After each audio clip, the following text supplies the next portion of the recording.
Hello আমার প্রিয় ছাত্রছাত্রী বন্ধুরা, আমি তোমাদের অমিতাভ স্যার। সবাইকে আমার ইউটিউব চ্যানেলে স্বাগত জানাচ্ছি। আজকে আমি ভৌতবিজ্ঞানের কিছু গুরুত্বপূর্ণ প্রশ্ন নিয়ে আলোচনা করব এবং আজকে আলোচনার বিষয়বস্তু হচ্ছে ধাতুবিদ্যার ওপর কিছু কোশ্চেন এবং আনসার। প্রথম সেটা হচ্ছে যে এমন কয়েকটা ধাতুর নাম যাদের প্রকৃতিতে মুক্ত অবস্থায় পাওয়া যায়। এর মধ্যে তোমরা অবশ্যই সোনা এবং রূপো অর্থাৎ AU এবং AG এই দুটোর নাম জানো। এটা ছাড়াও তোমরা প্ল্যাটিনাম বা PT, ইরিডিয়াম বা ওয়াই এগুলোকেও কিন্তু প্রকৃতিতে মুক্ত অবস্থায় পেতে পারো। এবার চলে আসি এমন দুটো ধাতুর নাম যারা কোনো রকমভাবে ক্ষারের সাথে বিক্রিয়া করে না কোনো কন্ডিশনই। তার মধ্যে অবশ্যই লোহা বা Fe এবং তামা বা Cu এই দুটো ধাতুর নাম আমরা লিখতে পারি। যদিও Cu বিশেষ কিছু কন্ডিশনে ক্ষারের সাথে বিক্রিয়া করতে পারে, কিন্তু সেটা বিশেষ কিছু কন্ডিশনে, সরাসরি কিন্তু Cu ক্ষারের সাথে বিক্রিয়া করে না। আর পারদ সংকর এটা বলতে কি বোঝো, বা যেটাকে অ্যামালগাম বলা হয়, সেটা হচ্ছে পারদের সাথে কিছু ধাতুকে মেশানো হলে একরকম বিশেষ টাইপের সংকর ধাতু তৈরি হয়, যেটায় পারদ অবশ্যই উপস্থিত থাকে। এটাকে অ্যামালগাম বলা হয়। যেমন জিঙ্ক অ্যামালগাম, যেমন জিঙ্ক আর পারদকে মিশিয়ে তৈরি করা হয়। এটা তড়িৎদ্বার তৈরিতে কাজে লাগে, বিজারক হিসেবে কাজে লাগে। টিন অ্যামালগাম ঠিক একই রকমভাবে, এটাকেও তড়িৎদ্বার এবং বিজারক হিসেবে ইউজ করা হয়। আর সিলভার অ্যামালগাম, যেটাকে ইউজ করা হয় ফিলিং এজেন্ট হিসাবে। দাঁতে যখন কোনো জায়গাতে গর্ত সৃষ্টি হয় তখন এই অ্যামালগামটা ইউজ করা হয়।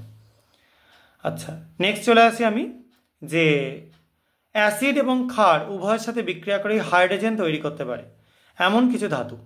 তার মধ্যে অবশ্যই তোমরা জিঙ্কের নাম এবং অ্যালুমিনিয়ামের নাম করতে পারো, অর্থাৎ Zn এবং Al।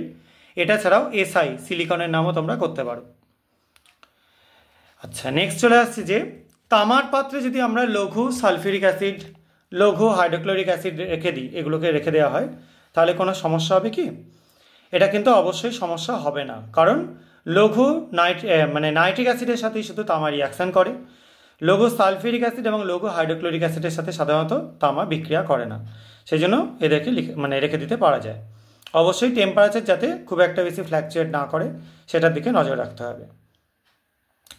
আর একটা কোশ্চেন খুব আসে, জার্মান সিলভারের পরিমাণ কত? এটা কিন্তু হবে 0%, কারণ জার্মান সিলভারটার নামেই সিলভার, কিন্তু এর মধ্যে কোনো রকমভাবে সিলভার বা রূপো থাকে না। ঠিক আছে, তো এটা দেখতে কিন্তু চকচকে রূপোর মতোই, সেই জন্য জার্মান সিলভার কথাটা বলা হয়। এর মধ্যে তামা থাকে 50%-এর কাছাকাছি, দস্তা 30% এবং জিঙ্ক থাকে 20%।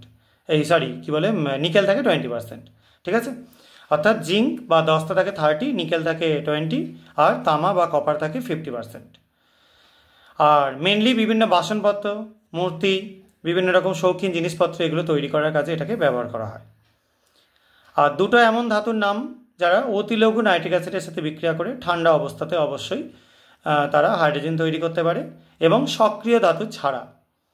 এটার কমন এক্সাম্পল বলতে পারো তোমরা ম্যাগনেসিয়াম Mg এবং ম্যাঙ্গানিজ Mn। ঠিক আছে, আর এই যে সংকর ধাতুগুলো আমরা তৈরি করি বা ব্যবহার করি, এটার মধ্যে আমরা খুব কমনলি জানি যে তামা, দস্তা, লোহা এদের প্রচুর সংকর ধাতু পাওয়া যায়। এর বাইরেও আমরা কিন্তু একাধিক সংকর ধাতু পেতে পারি, যেগুলো কিন্তু অন্যান্য ক্ষেত্রে দেখতে পাই ধাতুটা তার ঘাতসহতা বা তার নমনীয়তা যতটা আছে তার থেকে সংকর ধাতুর অনেক ক্ষেত্রেই সেটা বেশি হয়। এবং কিছু ক্ষেত্রে আমরা সংকর ধাতু পার্টিকুলার কিছু ফিল্ডে ইউজ করবার জন্যই তৈরি করি, সেই জন্য সংকর ধাতুগুলোর কিন্তু গুরুত্ব অপরিসীম। নেক্সট হচ্ছে দস্তার কোনো পাত্রের মধ্যে তোমরা যদি কোনো সময় কপার সালফেট রাখতে চাও, সেটা রাখা যাবে কি? এটা অবশ্যই রাখা যাবে না, কারণ দস্তা যেহেতু ইলেকট্রো অ্যাক্টিভিটি সিরিজে কপারের অনেক ওপরে আছে, সেই জন্য সেটা কপার সালফেট থেকে নিজের সালফেট আয়নটাকে বের করে ZnSO4 পরিণত হবে এবং কপারে অদক্ষেপ তৈরি হবে। মানে বিক্রিয়াটা হবে Cu plus ZnSO4, CuSO4 plus Zn, তার থেকে ZnSO4 প্লাস Cu। নেক্সট চলে আসি আর্দ্র বাতাসের মধ্যে যখন আমরা লোহাকে রেখে দিই মরচে পড়ে যায়, কিন্তু স্টিলকে রাখলে পড়ে না কেন? কারণ স্টিল যখন লোহা থেকে আমরা কার্বন, ক্রোমিয়াম, নিকেল, অনেক সময় ম্যাঙ্গানিজ এগুলো মিশিয়ে তৈরি করা হয়, যেটা ইস্পাতটা বা স্টিলটা, সেটা কিন্তু সহজে বাতাসের সাথে বিক্রিয়া করতে পারে না, মানে কোনোভাবেই বিক্রিয়া করে না। এই কারণের জন্য এটাকে মরিচাপ প্রতিরোধী হিসেবে ব্যবহার করা যেতে পারে। গ্যালভানাইজেশন জিনিসটা কি? লোহার কোনো জিনিসের উপর যদি আমরা দস্তা দিয়ে একটা প্রলেপ লাগিয়ে দিই, সেটাকে গ্যালভানাইজেশন বলা হয়। এটা করলে কিন্তু বাতাসের যে মানে আক্রমণের হাত থেকে বিভিন্ন জলীয় বাষ্প অ্যাসিডিক বিভিন্ন জিনিসের হাত থেকে লোহা বেঁচে যায়। জিঙ্কের কিন্তু ক্ষতি হয়, কারণ জিঙ্কের ওপরে একটা সাদা লেয়ার পড়ে যায়, যেটা জিঙ্ক কার্বনেট ZnCO3 আর জিঙ্ক হাইড্রক্সাইড ZnOH এর মিক্সচার তৈরি হয়। ঠিক আছে। নেক্সট হচ্ছে দার্শনিকের উল জিনিসটা কি? ফিলোজফার্স উল। এটা অবশ্যই ZnO কে বলা হয়, জিঙ্ক অক্সাইড, যেটা মেনলি রং করবার জন্য ইউজ করা হয়। ঠিক আছে। আর ভূপৃষ্ঠে পাওয়া যেসব ধাতুগুলো আছে তার মধ্যে কোন ধাতুটার পরিমাণ সব থেকে বেশি হয়? এটা অবশ্যই হবে অ্যালুমিনিয়াম। অ্যালুমিনিয়ামের প্রচুর যৌগ ভূপৃষ্ঠে পাই আমরা। নিষ্ক্রিয় লোহা কি? যদি আমরা গাঢ় নাইট্রিক অ্যাসিডের মধ্যে লোহাকে চুবিয়ে দিই তাহলে লোহার ওপর একটা আয়রন অক্সাইডের লেয়ার পড়ে যায়, লোহাটা বিক্রিয়া করা বন্ধ করে দেয় অ্যাসিডের সাথে। এই কন্ডিশনকেই বলা হয় নিষ্ক্রিয় লোহা।